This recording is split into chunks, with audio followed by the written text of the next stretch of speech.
लोकसभा चुनाव में मिली हार के कारण जानने के लिए छत्तीसगढ़ आई कांग्रेस की फैक्ट फाइंडिंग कमेटी 4 दिनों तक खाक छानने के लिए वापस लौट गई है। लेकिन कमेटी के इस 4 दिवसीय दौरे में कांग्रेस की आंतरिक कलह बुरी तरह से खुलकर सामने आई है। आपसी सामंजस्य का अभाव, गुटबाजी, भीतरघात और मनमाने टिकट वितरण को खासतौर पर हार की वजह बताया गया। इस बीच सोशल मीडिया में आए एक गुमनाम पत्र ने काफी हलचल भी मचाई है। इस पत्र में प्रदेश के बड़े नेताओं को भी निशाने पर लिया गया है। 4 दिनों तक खाक छानने के बाद वापस लौटी कमेटी। आंतरिक कलह कांग्रेस में खुलकर आई सामने। गुमनाम पत्र ने भी काफी हलचल मचाई।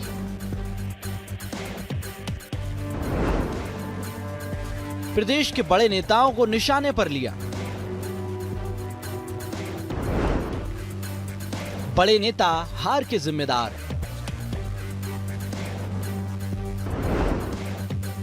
निशाने पर संगठन, होगा बदलाव।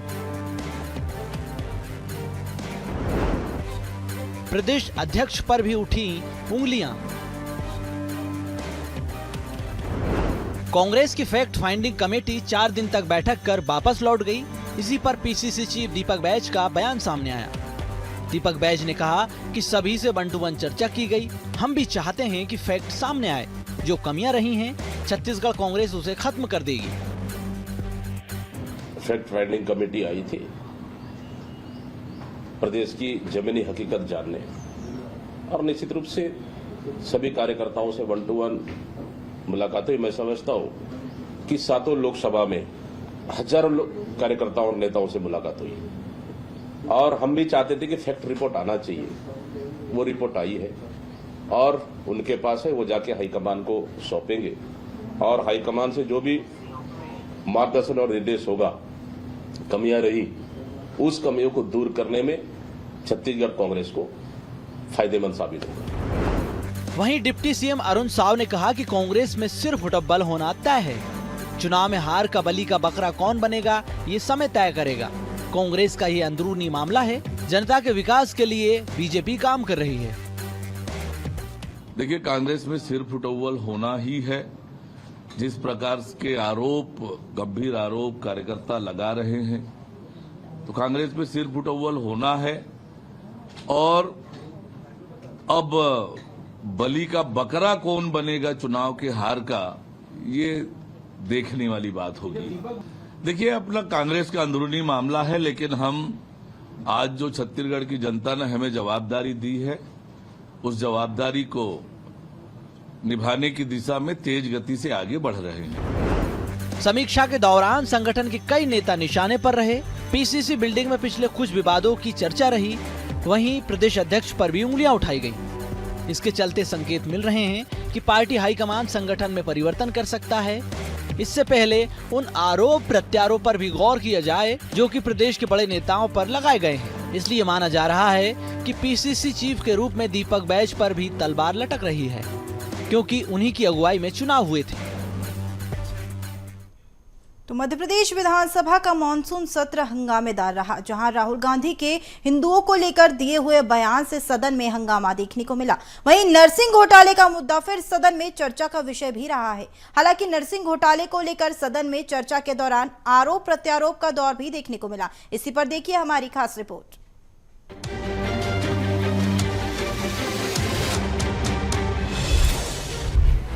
मॉनसून सत्र का दूसरा दिन, जहां नरसिंह घोटाला और राहुल गांधी के हिंदुओं को लेकर दिए गए बयान चर्चा का विषय बना रहा।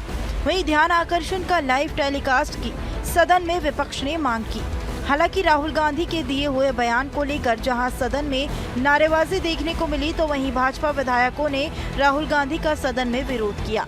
हालांकि जहां सदन में विरोध के दौरान भाजपा विधायकों ने मांग की कांग्रेस के विधायक राहुल गांधी के बयान को लेकर सदन में माफी मांगे या राहुल गांधी माफी मांगे, मगर दूसरे दिन सदन की कार्यवाही के पहले भी बयानबाजी का दौर देखने को मिला है। जहां राहुल गांधी के हिंदुओं के विवाद बयान को लेकर अब मंत्री इंदर सिंह परमार ने कहा कि राहुल गांधी क्रिश्चियन हैं और हिंदुओं से नफरत करते हैं। वहीं मध्य प्रदेश के मुख्यमंत्री डॉक्टर मोहन यादव ने पूरे बयान को लेकर कहा कि राहुल गांधी हिंदू समाज का अपमान कर रहे हैं। कांग्रेस चुपचाप देख रही है, कांग्रेस को कीमत चुकानी पड़ेगी। सदन में विरोध को लेकर कहा कि कांग्रेस की हिंदुवादी विरोधी मानसिकता का प्रदर्शन है। मैं मान के चलता हूं कि राहुल गांधी के द्वारा जो टिप्पणी की गई है और कांग्रेस के कई नेताओं ने राहुल गांधी के विचारों से असहमति व्यक्त की है, उसमें हमारे मध्य प्रदेश के वरिष्ठ कांग्रेस के नेता लक्ष्मण सिंह जी भी है। मैं मान के चलता हूं कि खड़गे जी को इसकी जानकारी लेकर के राहुल गांधी जी से इस्तीफा की बात करना चाहिए।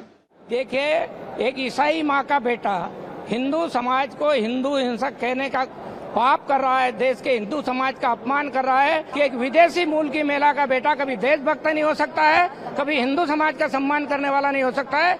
श्रीमान राहुल गांधी जी ने जो बयान दिया है, देश के हिंदुओं को अपमान करने के लिए दिया। सदन के पहले दिन से ही नरसिंह घोटाले को लेकर जहां विपक्ष सरकार को घेरने की कोशिश पर लगा हुआ है, तो वहीं ध्यान आकर्षण के दौरान विपक्ष और सत्ता पक्ष की चर्चा देखने को मिली, जहां विपक्ष ने सत्ता पक्ष के ऊपर तमाम आरोप लगाए। हालांकि उपनेता प्रतिपक्ष हेमंत कटारे ने ध्यान आकर्षण में प्रश्न लगाया था, जहां सदन ध्यान आकर्षण की चर्चा के दौरान नरसिंह घोटाले में हुए भ्रष्टाचार को लेकर तत्काल रहे मंत्री विश्वास सारंग के ऊपर साल में 219 कॉलेज को मान्यता देने का आरोप लगाया है। हालांकि घोटाले को लेकर मंत्री नरेंद्र शिवाजी पटेल का कहना है कि विपक्ष केवल आरोप लगाता है। कांग्रेस आए, अब ध्यान आकर्षण के माध्यम से चर्चा करे। विपक्ष से तो केवल हम एक निवेदन कर सकते हैं कि जनहित में, जन कल्याण के लिए ऐसी बातें करें जिससे जनता का हित हो। केवल हंगामा करके सदन का बहुमूल्य समय खराब करना उचित नहीं है। हालांकि नरसिंह घोटाले और राहुल गांधी के बयान को लेकर जहां सदन में घमासान मचा हुआ है, तो वहीं विधानसभा में लगातार आरोप प्रत्यारोप का दौर जारी है। वहां सत्ता पक्ष और विपक्ष एक दूसरे के ऊपर आरोप लगाते दिखाई दे रहे हैं। हालांकि राहुल गांधी के बयान को लेकर कांग्रेस विधायक जयवर्धन सिंह ने कहा कि राहुल गांधी के बयान को तोड़ मरोड़ कर दिखाया गया। साथ ही 2024 के लोकसभा चुनाव के चुनावी परिणाम से अब बीजेपी पार्टी डरी हुई है, इसलिए बयान को गलत दिखाया जा रहा है। वहीं नरसिंह घोटाले को लेकर उपनेता प्रतिपक्ष हेमंत कटारे ने कहा कि सरकार को घोटाले मामले में कड़ी जांच करनी चाहिए। स्वाभाविक है कि हम विश्वास सारंग का इस्तीफा मांगेंगे सरकार से, जो इस सरगना है पूरे घोटाले का। भाजपा की आदत है कि राहुल गांधी जी के जो भी बयान होते हैं उनको तोड़ मोड़ के प्रस्तुत करते हैं। जहां तक बात उनके कल के भाषण की है, उन्होंने स्पष्ट कहा कि हिंदू धर्म में कभी भी हिंसा नहीं हुई है। सनातन धर्म में उल्लेख है, भागवत गीता में उल्लेख है कि आत्मा ही सनातन है, और हमेशा हिंदू धर्म ने अहिंसा के बारे में बात की है, प्रेम भाईचारे के बारे में बात की है, कभी भी आपसी विवाद नहीं कराया है, कभी किसी का बुरा नहीं किया है। यही बात राहुल जी ने कही। राहुल जी स्वयं शिव भक्त हैं। उन्होंने सदन के अंदर शंकर भगवान की पिक्चर भी वहां प्रस्तुत की दिखाई, उसमें इनको आपत्ति हो गई भाजपा वालों को। पहले तो सरकार चर्चा से भाग रही थी, आपने भी देखा, और किसी भी प्रकार से नरसिंह विषय पर, छात्र हित के मुद्दों पर चर्चा के लिए तैयार नहीं थी। लेकिन हमारे नेता प्रतिपक्ष उमंग सिंगार जी ने बार बार कहा कि चर्चा तो करनी पड़ेगी, किसी भी माध्यम से करनी पड़ेगी, और आशा करता हूं कि चर्चा सार्थक हो, चर्चा का निर्णय निकल के आए। जो मंत्री इसमें संलिप्त थे, विश्वास सारंग जी की बात कर रहा हूं, उनका इस्तीफा होना चाहिए। जो अधिकारी IAS ब्यूरोक्रेसी इसमें संलिप्त थी, उनके खिलाफ भी कार्रवाई सख्त होनी चाहिए, और इसमें जो भी दोषी हैं उनके खिलाफ कार्रवाई होनी चाहिए, और जो छात्रों का हित प्रभावित हो रहा है उसके प्रति चिंतन होना चाहिए, और उसमें कुछ ठोस पहल की जाए। वहीं कांग्रेस के आरोप पर बीजेपी ने पलटवार किया। मंत्री विश्वास सारंग ने सदन में विपक्ष के आरोपों पर जवाब दिया। ये राजनीति व्यक्तिगत हो रही है, मैं दोषी नहीं हूँ। नर्सिंग काउंसिल ऑटोनॉमस संस्था है, मंत्री के पास फाइल तक नहीं आती। कांग्रेस सरकार में रजिस्ट्रार सुनीता सीजू ने मान्यता दी थी। जो आरोप लगाए उसका मैंने बिंदुवार जवाब दिया, एक एक करके चित किया। ये लोकतंत्र का पावन मंदिर है, के बच्चे यहाँ झूठ को सच नहीं किया जा सकता। मैंने हर एक मुद्दा जो उन्होंने उठाया उसका हर एक का डॉक्यूमेंट प्रूफ के साथ जवाब दिया। उन्होंने कहा कि हमने किसी को रजिस्ट्रार बनाया, मैंने पत्र बताया कि आपके समय का रजिस्ट्रार था। उन्होंने कहा कि हमने गलत मान्यता दी, हमने बता दिया कि वो मान्यताएं उनके समय की थी। उन्होंने मुझ पर अनर्गल जो आरोप लगाए उसका हमने एक एक पेपर के साथ जवाब दिया। बोल नहीं पाए, पर मैं ये कहना चाहता हूं कि मेरे दामन पर कीचड़ उछाल देने से तुम्हारा दामन साफ नहीं रहेगा। सदन में जहां आरोप प्रत्यारोप का दौर देखने को मिल रहा है, तो वहीं प्रदेश के विकास के मुद्दों को जगह नहीं मिल रही। हालांकि विपक्ष ने साफ कर दिया है कि तमाम मुद्दों को लेकर सरकार को घेरने की पूरी तैयारी है। वहीं सरकार भी हर प्रश्न का उत्तर देने के लिए तैयार है। अब देखना होगा कि सदन पर हुई चर्चा कितनी सार्थक होती है विपक्ष के लिए। भोपाल से कैमरा पर्सन शैलेंद्र रावत के साथ विवेक राणा की रिपोर्ट। छत्तीसगढ़ में नगरीय निकाय चुनाव साल के आखिरी में होने हैं। इससे पहले अब सोमवार को पार्षदों को फंड जारी किए गए। नगरीय प्रशासन मंत्री अरुण साव के विभाग ने प्रदेश के 166 नगरीय निकायों को 65 करोड़ 72 लाख 24,500 रुपए की पार्षद निधि आवंटित की है। नगरीय निकाय राशि जारी होने पर सियासत हो रही है। कांग्रेस इसको सिर्फ ऊंट के मुंह में जीरा बोल रही है। क्यों चुनाव से पहले हो रही है राजनीति, इसी पर देखिए हमारी खास रिपोर्ट। चुनाव से पहले नगरीय निकाय सौगात, नगरीय निकायों को 65 करोड़ रुपए जारी। 14 नगर निगमों को 21 करोड़ 96 लाख रुपए का फंड मिला। 44 नगर पालिकाओं को 19 करोड़ 46 लाख 24,500 रुपए मिले। 108 नगर पंचायतों को 24 करोड़ 30 लाख रुपए जारी। प्रदेश में नगरीय निकाय चुनाव के पहले वार्डों के लिए राशि जारी की गई। नगर निगमों में इस दौरान 2 करोड़ 10 लाख रुपए की पार्षद निधि जारी की गई। इस मामले में उप मुख्यमंत्री अरुण साव का बयान सामने आया। दरअसल साय सरकार ने नगर पालिका और पंचायतों को इस दौरान बड़ी सौगात दी। विकास विभाग और नगरीय प्रशासन ने राजधानी रायपुर, बिलासपुर और भिलाई नगर निगमों में इस दौरान 2 करोड़ 10 लाख रुपए की पार्षद निधि जारी की। इस मामले में उप मुख्यमंत्री अरुण साव का बयान सामने आया। इस दौरान उन्होंने कहा कि बीजेपी सरकार ने निकायों में आवश्यक कार्य के लिए राशि जारी की। इस बीच लगातार मूलभूत समस्याओं के लिए भी राशि की कमी बनी हुई थी। कांग्रेस सरकार ने नगरीय निकायों की ओर ध्यान नहीं दिया। हम चुनाव को देखकर नहीं, विकास के लिए काम करते हैं। राज्य की 14 नगर निगमों को 21 करोड़ 96 लाख रुपए का फंड मिला है। वहीं 44 नगर पालिकाओं को 19 करोड़ 46 लाख 24,500 रुपए और 108 नगर पंचायतों को 24 करोड़ 30 लाख रुपए की राशि जारी की गई। कांग्रेस ने 5 साल में नगरों की क्या दुर्दशा की है, ये सबके सामने है। चुनाव तो आने जाने हैं, पर शहरों की चिंता, शहरों के विकास, शहर के लोगों की चिंता, 5 साल में नगरीय निकायों की जो दुर्दशा हुई थी उसको ठीक करने का काम हम लगातार कर रहे हैं। चुनाव से इसका कोई लेना देना नहीं है। वहीं नगरीय निकाय राशि जमा होने पर पीसीसी चीफ दीपक बैज का बयान सामने आया। उन्होंने कहा कि इससे पहले भी हमारी सरकार ने पैसे की कमी नहीं होने दी। पार्षद निधि बढ़ाई गई, मानदेय बढ़ाए गए थे। हमारी सरकार ने कोई कमी नहीं होने दी। 65 करोड़ रुपए एक नगर निगम क्षेत्र के लिए नहीं है, सिर्फ ऊंट के मुंह में जीरा है। 65 करोड़ रुपए देकर शहर का विकास सुधारना चाहते हैं तो सुधार लें। देखिए, इससे पहले भी नगरीय निकाय के लिए हमारी सरकार में, कांग्रेस की सरकार में पैसे की कहीं कमी होने नहीं दी। हम लोगों ने पार्षद निधि बढ़ाए और उनकी मानदेय बढ़ाए और शहर विकास के लिए हमारी सरकार ने कहीं कोई कमी नहीं की। ये सिर्फ चुनाव को देखते हुए राशि जारी कर दी। और 65 करोड़ रुपए तो मैं समझता हूं एक नगर निगम क्षेत्र के लिए नहीं है, और पूरे प्रदेश के लिए तो बात छोड़ दीजिए। ये सिर्फ दिखावा के लिए ये राशि जारी कर दी है। ये राशि पर्याप्त नहीं है। मैं समझता हूं 65 करोड़ रुपए तो सिर्फ ऊंट के मुंह में जीरा है। बहरहाल नगरीय निकाय चुनाव से पहले राशि जारी कर बीजेपी ने नगर सरकार बनाने में मदद की है। वहीं कांग्रेस भी नगरीय निकाय चुनाव से पहले राशि जारी कर बीजेपी पर हमलावर है।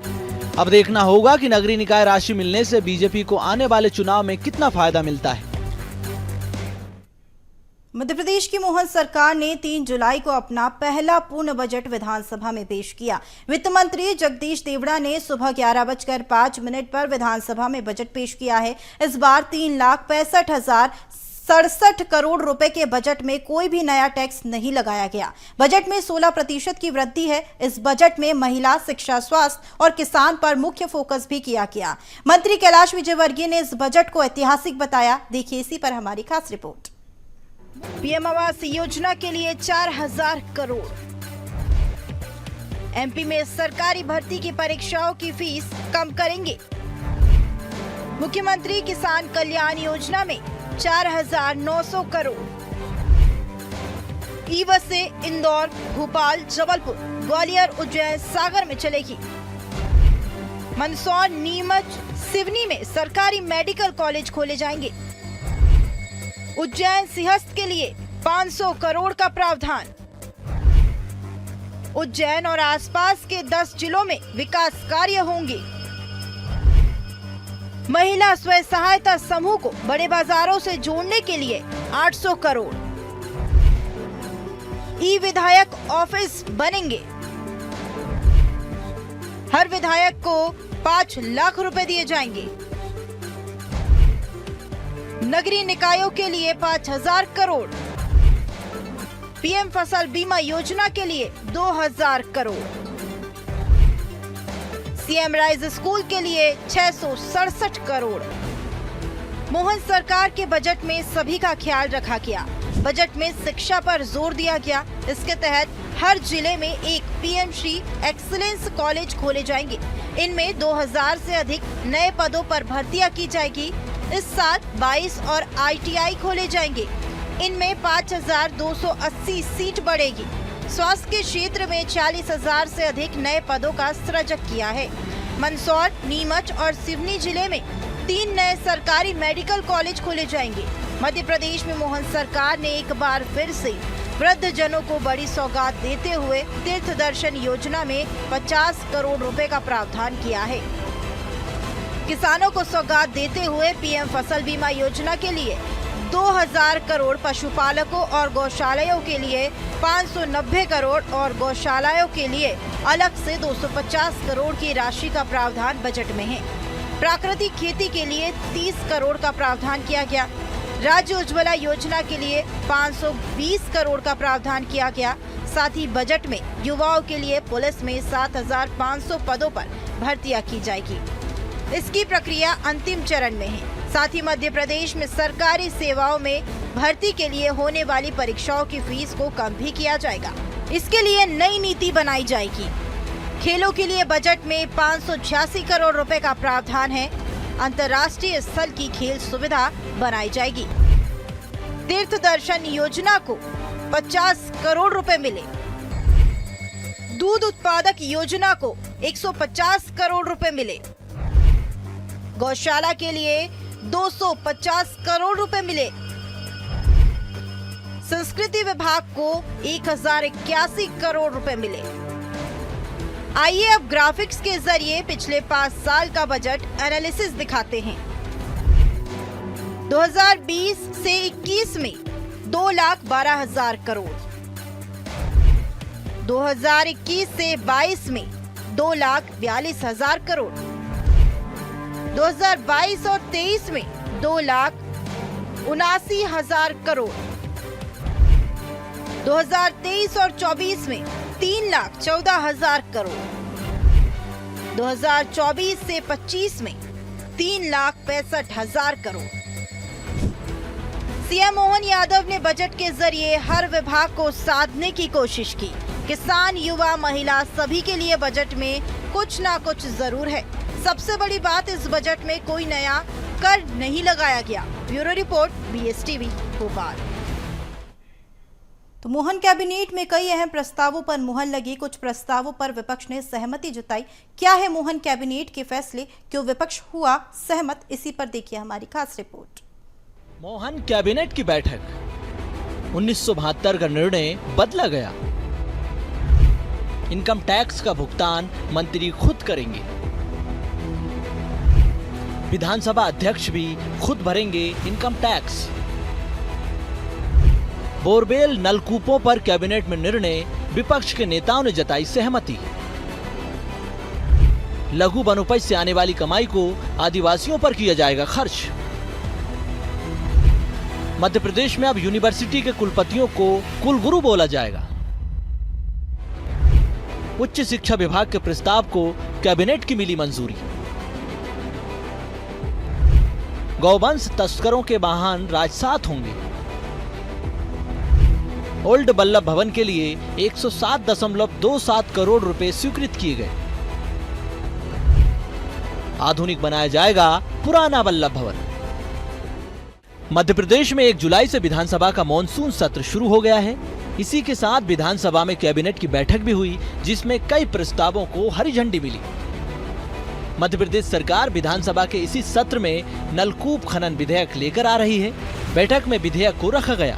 इसके बाद कैबिनेट की बैठक में विधेयक को मंजूरी मिल गई।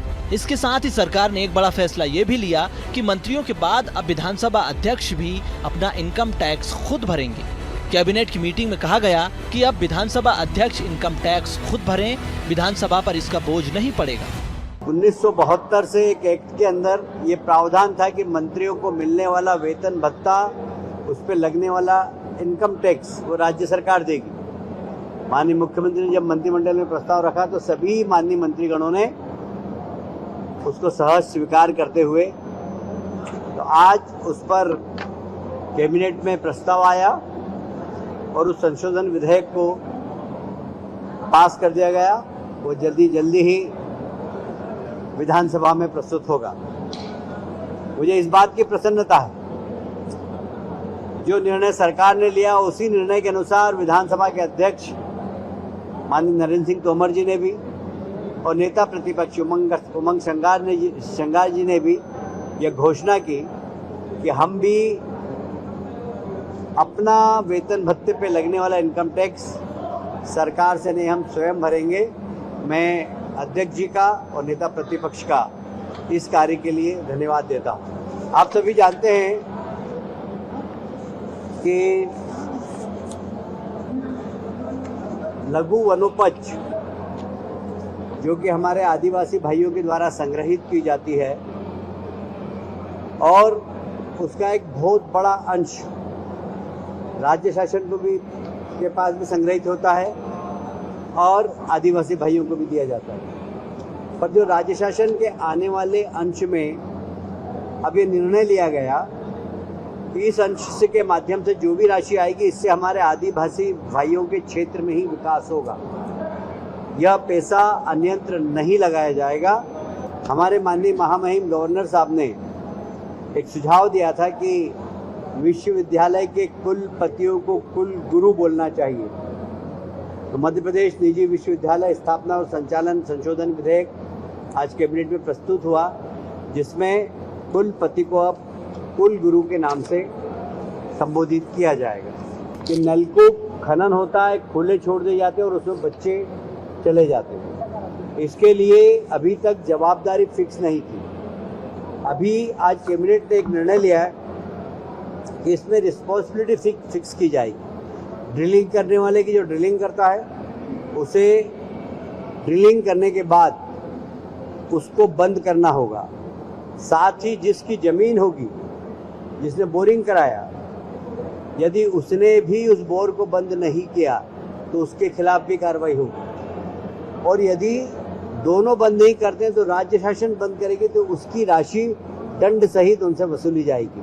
अभी तक गोवंश के परिवहन के अंदर ये प्रावधान था कि गोवंश तो जब्त कर लिया जाता था, किंतु गाड़ियां जिसमें गोवंश परिवहन होता हो वो राजसात नहीं होती थी, क्योंकि नियम में कलेक्टर कोई अधिकार नहीं था। आज ये अधिकार भी कलेक्टर को दे दिए गए हैं कि जब भी कोई गोवंश का परिवहन करे तो जिस प्रकार आबकारी में और माइंस के अंदर राजसात करने का अधिकार है जिलाधीश को, वैसे ही अधिकार आज गोवंश परिवहन पर भी माननीय कलेक्टर महोदय को यह अधिकार दिए हैं कि वे गोवंश के परिवहन की गाड़ी को राजसात कर सकें। पुराना बल्लभ भवन हमारा, हमने देखा है कि 2 बार उसमें आग लगी है और जो अभी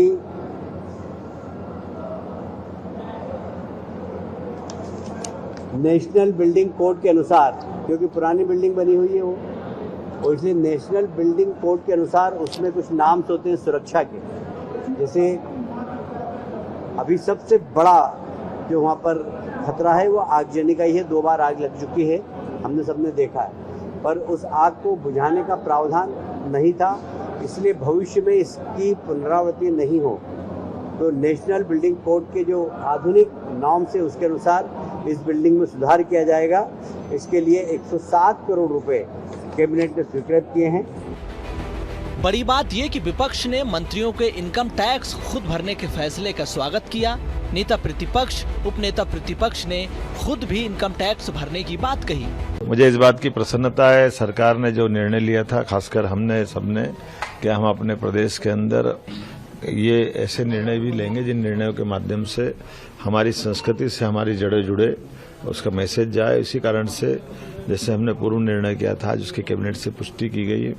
सभी कुलपतियों को अब कुलगुरु के नाते से सरकार के द्वारा संबोधन देने का कैबिनेट ने निर्णय किया। मुझे इस बात की प्रसन्नता है, खास करके इसका और महत्व तब बढ़ जाता है जब जुलाई माह में ही, इस माह में 21 तारीख को गुरु पूर्णिमा भी है और हम अपने कुलपतियों को माननीय कुलगुरु के नाम से संबोधित करेंगे। ट्यूबवेल में कई बार घटना घटती है, कई बार बच्चे गिर जाते हैं, बाद में तकलीफ होती है, कई बार जनहानि भी हो जाती है, बच्चों को बचा नहीं पाते हैं। हम इसमें कठोर निर्णय हमने लिया है कि किसी हालत में जिस ट्यूबवेल में ओपन पाया जाएगा तो उसके खिलाफ कार्रवाई करेंगे। कुल मिलाकर अब आम जनता के टैक्स का पैसा बचेगा और इसे विकास कार्यों पर खर्च किया जाएगा। इसके साथ ही एक बड़ा फैसला ये भी लिया कि बोरवेल खुला छोड़ने पर कार्रवाई की जाएगी और इसको लेकर जिम्मेदारी तय की जाएगी। खनन करने वाले और बोरवेल करवाने वालों को बंद करवाना होगा। अगर प्रशासन ने बंद किया तो उसका भी खर्च देना होगा। फिलहाल बात सियासत में सिर्फ इतना ही और अधिक जानकारी के लिए देखते रहिए BSTV। नमस्कार।